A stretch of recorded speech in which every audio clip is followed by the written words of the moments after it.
Kilichotokea kwa Wema Sepetu kinawashtua mamilioni ya watu.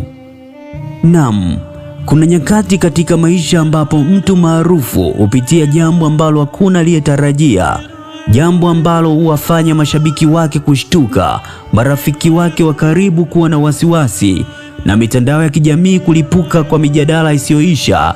Hivi ndivyo ilivyokuwa kwa Wema Sepetu.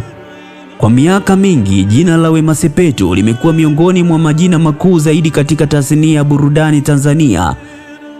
Amejenga historia yake kupitia uigizaji, urembo, biashara na uwepo wake mkubwa kwenye mitandao ya kijamii. Lakini pamoja na mafanikio hayo yote, maisha yake yamekuwa yakifuatiliwa karibu sana kuliko watu wengi wanavyoweza kufikiria.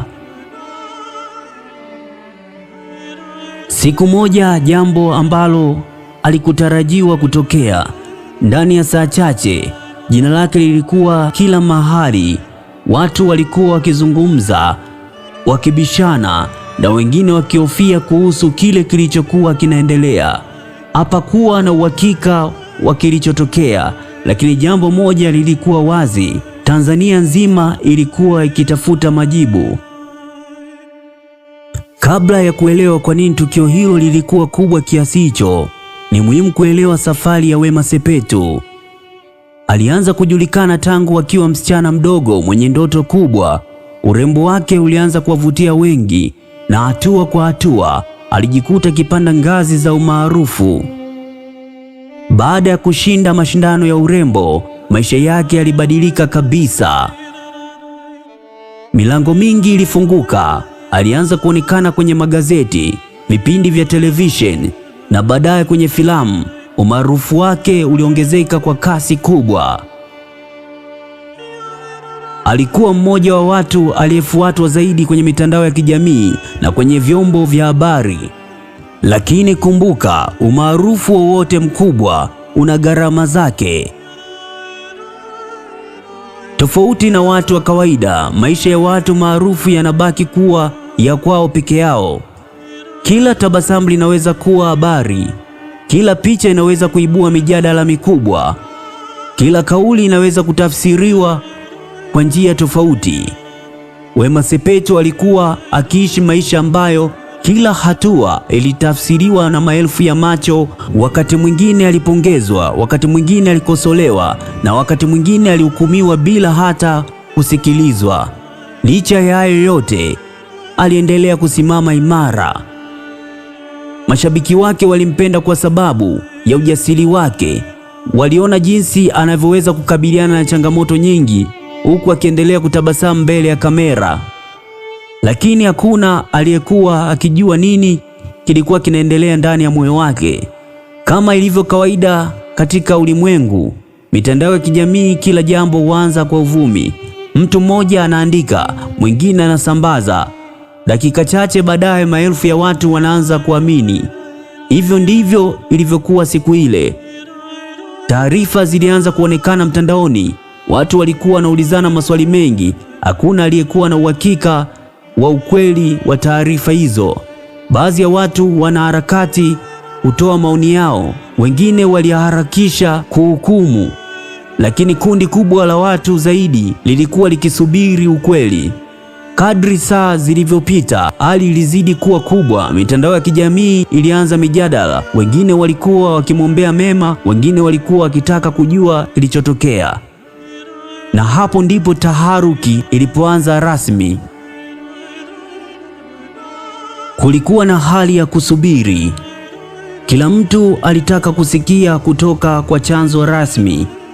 Kila mtu alitaka kujua ukweli. Vyombo vya habari vilianza kufuatilia kwa karibu. Blogi mbalimbali zilianza kuandika habari tofauti tofauti. Mitandao ya kijamii ilijaa maoni ya kila aina. Wakati huo, hakuna aliyekuwa anajua taarifa gani ya kuamini. Mashabiki wake walikuwa na hofu. Baadhi yao walikesha wakifuatilia taarifa mpya.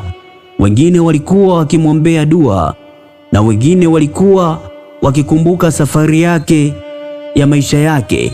Ilikuwa ni moja ya nyakati ambazo zinaonyesha jinsi mtu mmoja maarufu anavyoweza kugusa maisha ya watu wengi.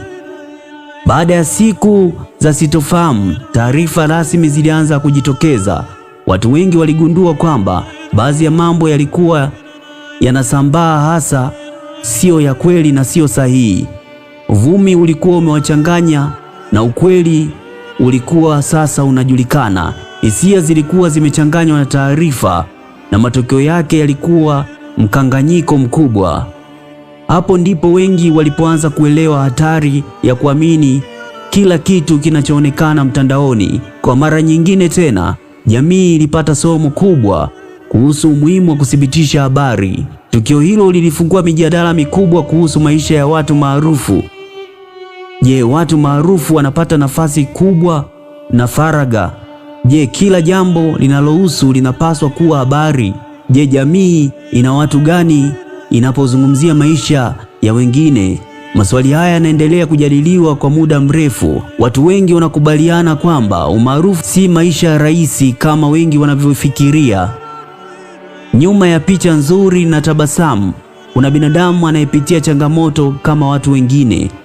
Leo hii tukio hilo ambalo litakumbukwa na wengi linaonyesha nguvu ya mitandao ya kijamii, linaonyesha upendo wa mashabiki, linaonyesha jinsi uvumi unavyoweza kuenea kwa kasi, na zaidi ya yote linaonyesha kwamba nyuma ya jina maarufu kuna mtu wa kawaida mwenye hisia, maumivu, ndoto na matumaini kama binadamu mwingine yeyote. Hili ndio somo kubwa ambalo mamilioni ya watu walijifunza kutokana na mkasa uliohusisha jina la Wema Sepetu. Na kitu kingine tujifunze. Kuna kipindi ambacho Wema Sepetu alikuwa akiposti tumbo lake, watu wakawa wajali, na wengine wakawa wanasema kwamba huyu ni bongo movie tu, anaigiza, lakini ukweli si tunajua kwamba hawezi kupata mimba. Wakawa wanajipa kazi ya umungu, lakini leo Mungu kawaumbua, kawaonyesha kitu ambacho alikiweka katika tumbo la Wema, na leo kajifungua, lakini watu bado wanasema, wengine wanasema kwamba kapandikizwa mbegu za uzuu, zeni mimba ndo ikatokea, au pengine mtoto amekuzwa maabara. Kwa hiyo kuna watu wengi wanaongea hisia zao tofauti, lakini ndo namna mitandao inavyokuwa, kila mtu anakuwa na uhuru wake, lakini mwisho wa siku mwenye ukweli ni yule ambaye anamiliki mtoto. Wewe una maoni gani kuhusu mtoto wa Wema Sepetu, au maisha ya Wema Sepetu yamekugusa kiasi gani? Dondosha comment hapo chini uniambie kwamba mtoto wa Wema wa kiume ni kweli wa maabara au ni wa uzao wake. Ila mimi naamini kabisa ni mtoto wa Wema Sepetu, maana picha zilianza kusambaa tokea mwanzo, lakini watu hawakuziamini kabisa, lakini leo amethibitisha kuwa na mtoto sasa.